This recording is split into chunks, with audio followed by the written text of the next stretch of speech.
तलाक तलाक तलाक। योगी योगी योगी। मजाक मजाक मजाक। साल 1986 में एक फिल्म आई है, नसीब अपना अपना। उसका एक गाना बड़ा ही मशहूर हुआ, भला है बुरा है जैसा भी है मेरा पति मेरा है। आनंद बख्शी ने ये गाना तो फिल्म की हीरोइन के लिए लिखा था, लेकिन इन दिनों एक प्रथा को लेकर इस पर बहस खूब तेज है। वक्त के साथ हमारे विचार बदलते हैं और जीवन के लिए जरूरी बदलाव के अनुसार ढलते भी हैं। जातिवाद हो या पहनावा, प्रथा हो या रीतियां, परिवर्तन संसार का नियम है। बेहतरी वाले परिवर्तन होने भी चाहिए, लेकिन परेशानी तब खड़ी हो जाती है जब बदलावों की लड़ाई समुदायों की जंग में तब्दील हो जाती है और फिर सड़कों पर चली जाती है। इस्लाम को अपने समय का एक वैज्ञानिक धर्म माना गया है। उत्पत्ति के समय से ही इस धर्म में कई ऐसी चीजों की चर्चा की गई है जिसे बाद के समाज ने स्वीकार किया। सबसे प्रमुख है महिलाओं का अधिकार। समय बदलने के साथ इस धर्म के नियमों में भी कई कमियां देखी गई हैं। कई नियम समय के आलोक में जायज नहीं लगे, जैसे 3 तलाक का मसला। लेकिन आज हम इस बारे में बात नहीं कर रहे हैं। हम आज इस्लाम में शादी के रिवाज के बारे में बात कर रहे हैं। इस्लाम में चचेरी बहन भाई के बीच शादी की परंपरा है।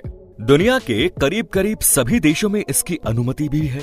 इस धर्म को मानने वालों में ऐसे जोड़ों की संख्या काफी है जिन्होंने अपने चचेरे भाई बहन से शादियां की। एक रिपोर्ट के मुताबिक अरब देशों में शादीशुदा जोड़ों में 45% ऐसे हैं जिन्होंने अपने चचेरे भाई बहन से शादी की। भारत में इस्लाम को मानने वाले लाखों ऐसे जोड़े मिल जाएंगे आपको जिन्होंने चचेरे भाई बहन से शादी की है।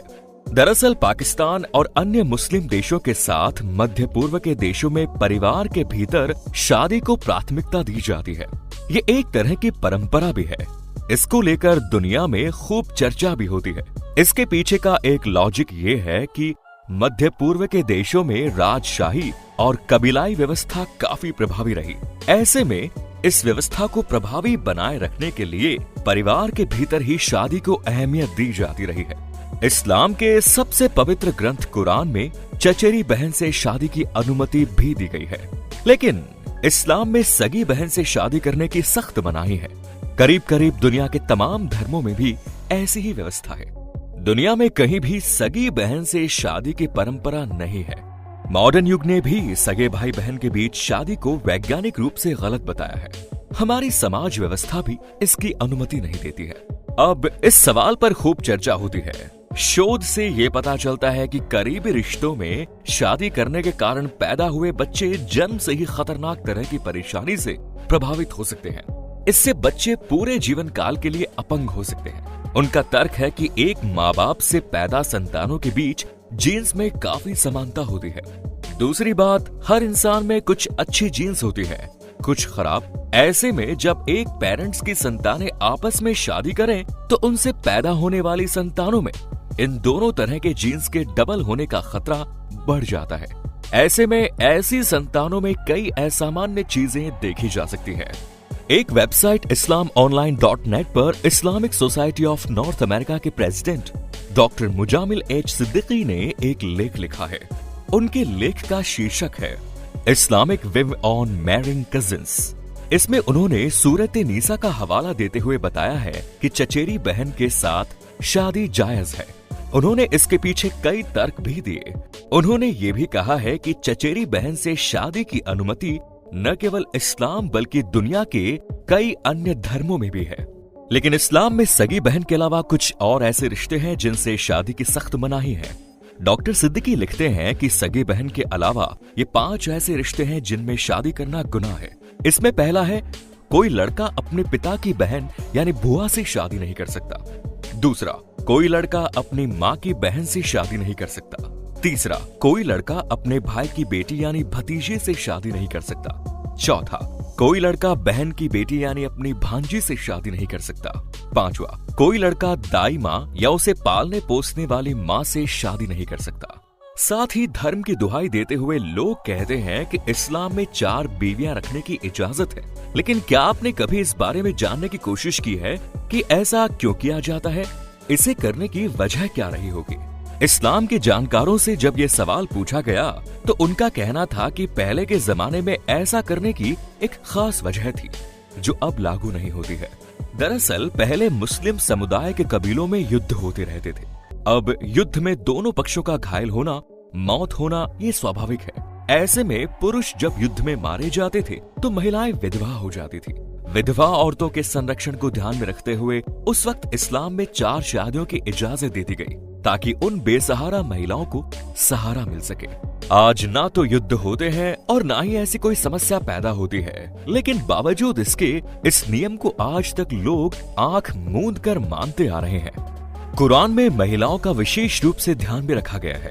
कुरान में ये बात भी कही गई है कि अगर कोई व्यक्ति 4 बीवियां रखता है तो उसे चारों बीवियों को एक जैसा प्यार, एक जैसा हक और एक जैसी इज्जत देनी होगी। अगर वो ऐसा कर पाने में असमर्थ रहता है तो इसे हराम माना जाएगा। पहले के जमाने में कुछ नियम कानून ऐसे थे जो उस वक्त की परिस्थिति को ध्यान में रखकर बनाए गए, जिसका आज कोई मतलब ही नहीं, लेकिन इसके बावजूद लोग इन्हें अपने लाभ व फायदे के लिए मनाते आ रहे हैं। दोस्तों, साथ ही बात करें इस्लाम में औरतों के पर्दे में रहने के बारे में तो आपको बता दें कि इतिहास पर नजर डालें तो साक्ष्यों से ये पता चलता है कि इस्लाम के आखिरी पैगंबर द्वारा अरब में पर्दा प्रथा की शुरुआत नहीं हुई थी, बल्कि पहले से ही मौजूद थी। सूरह अल अहज़ाब की आयत 59 में कहा गया है, ए पैगंबर, अपनी पत्नियों और अपनी बेटियों और ईमान वालों की महिलाओं से कहो कि वे जब घरों से बाहर निकले तो चादरों से अपने आप को ढककर और घूंघट काढ़ कर निकले। बुर्का, अबाया, नकाब आदि शब्द कुरान से अपरिचित है। कुरान में हिजाब का उल्लेख नहीं बल्कि खिमार का उल्लेख किया गया है। साथ ही कुरान में हिजाब शब्द कपड़ों के बराबर नहीं है। इस शब्द के कई रूपक आयाम है, जिनमें से कोई भी महिलाओं के कपड़ों से संबंधित नहीं है। महिलाएं अपनी इच्छा के हिसाब से कपड़े पहन सकती हैं। आमतौर पे कहा जाता है कि इस्लाम में महिलाओं को हिजाब पहनना पड़ता है, शरीर ढकना पड़ता है। महिलाएं अगर इसका पालन नहीं करती तो इसे हराम माना जाता है। लेकिन कुरान कहती है कि महिलाएं हालात और माहौल के हिसाब से कुछ भी पहन सकती है, मतलब वो जो चाहे वो पहन सकती है। क्या मेकअप करना शरीयत के एतबार से जायज है? इस पर कहा गया है कि अगर किसी भी मेकअप में कोई हराम चीज न मिली हो तो मेकअप करना जायज है। अगर कोई औरत अपने शोहर के लिए सज संवर रही है तो जायज है। इसके अलावा अगर कोई औरत किसी शादी बारात में जाती है और वहाँ सिर्फ औरतें ही औरतें हैं तो भी मेकअप किया जा सकता है, इसमें कोई दिक्कत नहीं। नाखून बढ़ाना और उस पर नेल पेंट लगाना कितना सही है, इस पर उन्होंने कहा है कि नाखून बढ़ाना हर हाल में गलत है, भले ही इसकी कितनी सफाई क्यों न की जाए। उन्होंने कहा है कि अगर कोई औरत नाखून बड़े रखती है तो दोस्तों अब तो आप जान ही गए होंगे कि आखिर इस्लाम में बहनों के साथ क्यों निकाह किया जाता है, और साथ ही और भी ऐसी बहुत सी चीजें हैं। तो क्या आपकी नजरों में इस्लाम में चचेरे भाई बहनों की शादी सही है या गलत? कमेंट सेक्शन में जरूर बताएं। साथ ही इस तरह के इंटरेस्टिंग वीडियोस के लिए चैनल को सब्सक्राइब करें।